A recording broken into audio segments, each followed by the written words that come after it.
Olá pessoal, bom dia. Sejam bem-vindos a mais uma aula de história do nosso conteúdo sobre a Primeira República. Primeira República, que a gente viu que foi o domínio das oligarquias. Vocês já viram o significado das oligarquias, que é o poder na mão de um grupo. Viram também como que se deu o domínio dessas oligarquias através do voto de cabresto, principalmente com os coronéis no interior do Nordeste, que se deu o domínio e o poder dessas oligarquias, tá? E a gente viu também como que se deu aí também a política dos governadores.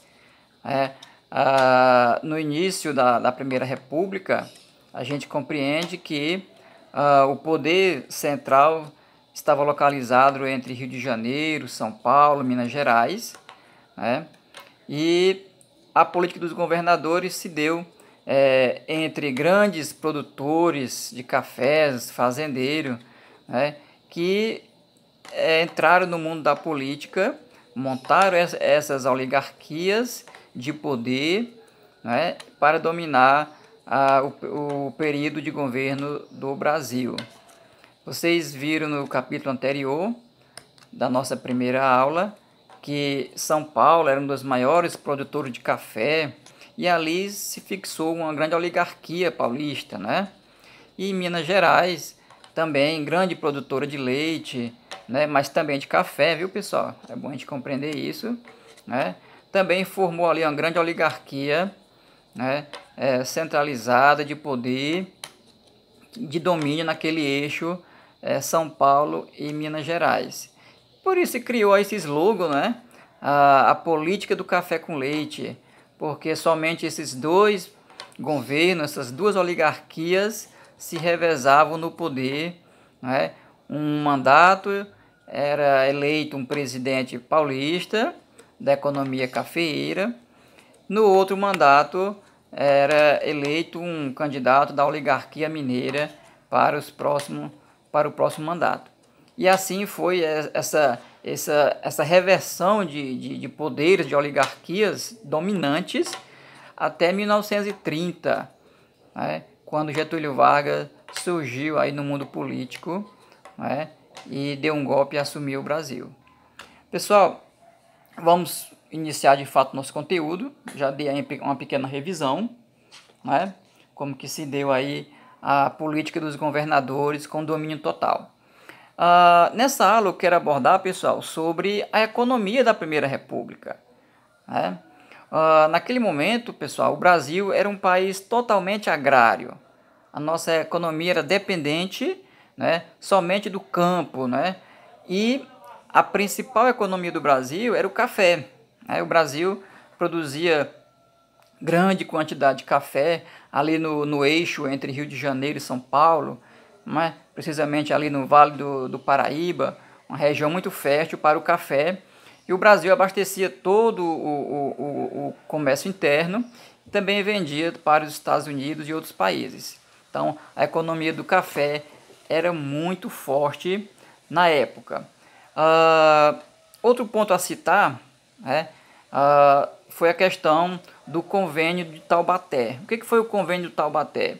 Foi um convênio que foi assinado na cidade de Taubaté, no interior de São Paulo, onde tratou-se, se houvesse crise do café no Brasil, os governadores compravam o excedente, para não ter crise no comércio interno e externo do Brasil.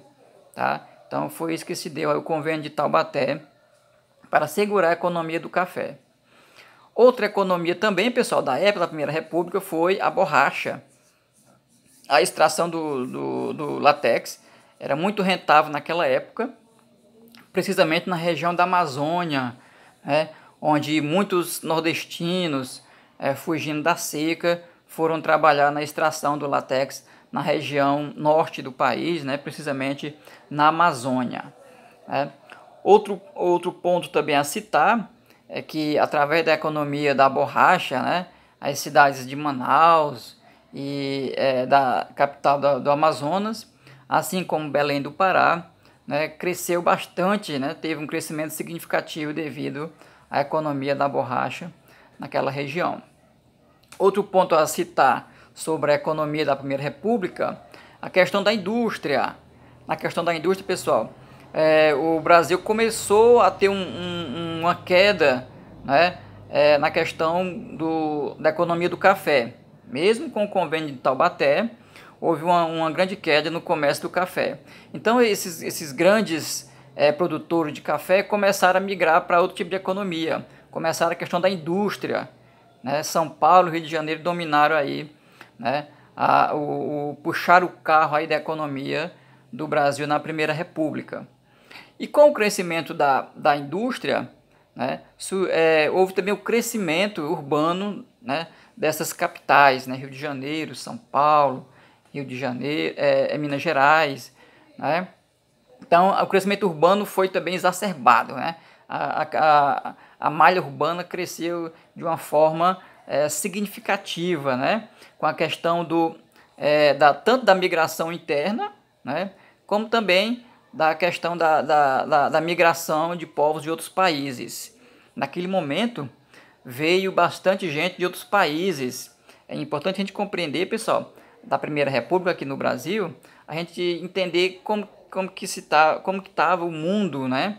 Na questão política, econômica, né? No caso da nossa Primeira República,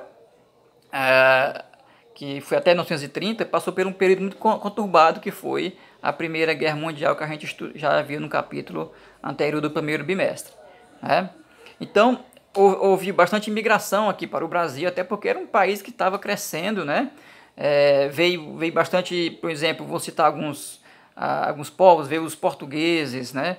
Em específico ali para o Rio de Janeiro, os italianos vieram para São Paulo, japoneses para o interior de São Paulo, veio também árabes, judeus e entre outros povos, né? Muitos fugindo das guerras na Europa, como a Primeira Guerra, por exemplo, né?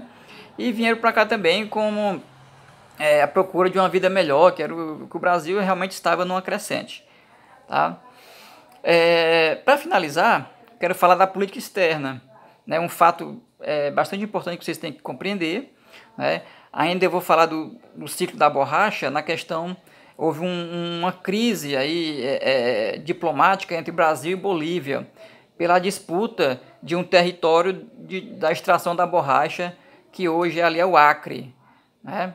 Então, para não haver uma guerra, o Barão do Rio Branco obteve um empréstimo, né, junto à Inglaterra, né, e comprou a região da Bolívia, que hoje é o Acre, né, e fixou também o chamado convênio, aliás, o assinado, o Tratado de Petrópolis, né? O que é o Tratado de Petrópolis, né? Que o Brasil, para ser dono dessas terras, lógico que comprou, né? Para não haver guerra com a Bolívia, e ali construiu a ferrovia Madeira-Mamoré. E com isso, com essa atitude do Barão do Rio Branco, né, pessoal, hoje leva o nome da capital do Acre, que é o Rio Branco. Tá aí, pessoal, nosso conteúdo aí da segunda aula, né, sobre a Primeira República, que foi um momento de dominação dos governadores, né, da política do café com leite, né, do voto de cabresto, dos coronéis, né, entre outros fatores, e especificamente essa aula sobre a economia do Brasil, que foi a economia do café, da borracha, a imigração, né, o convênio de Taubaté, o Tratado de Petrópolis, né, para a gente fechar nossa segunda aula. Espero ter ajudado aí na explicação do nosso conteúdo. Tá, pessoal? Obrigado e bons estudos.